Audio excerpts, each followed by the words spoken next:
Hello guys, তো আজকে আমি সাবু মাখছি আর দেখুন কেমন করে মাখছি। তো সাবুটা আমি কালকে রাত্রে ভিজিয়ে রেখেছিলাম, তো ভিজে গেছে অলমোস্ট। ছোট সাবু, এটা বড়টা হলে আরও ভালো হতো।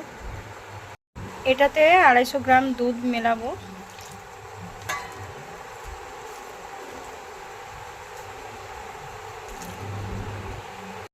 আর মেলাবো এতে 4টে কলা, ঠিক আছে?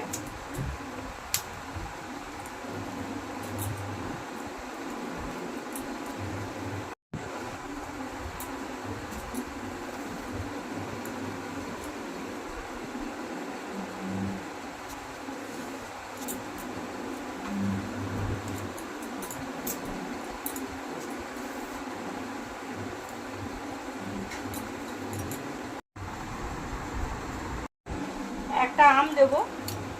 আম যদিও বেশিও দেওয়া যায়, কিন্তু আমটা একটাই দেবো।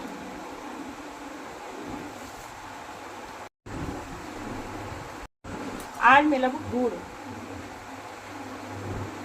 দেখুন গুড়টাকে এরকম করে ভেঙে দিতে হবে।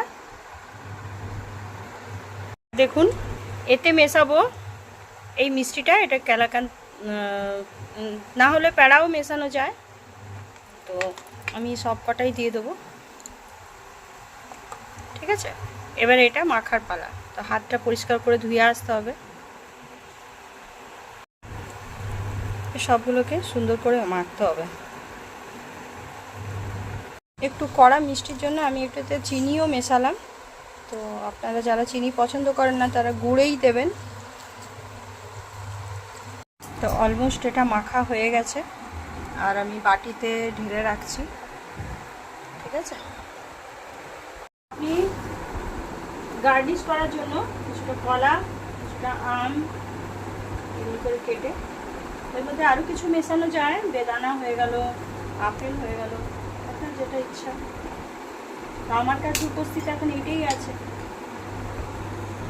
তো অলমোস্ট আমার তৈরি হয়ে গেছে সাবু মাখা।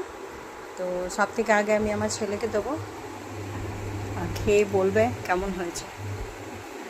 1 চামচ আগে খেয়ে দেখা।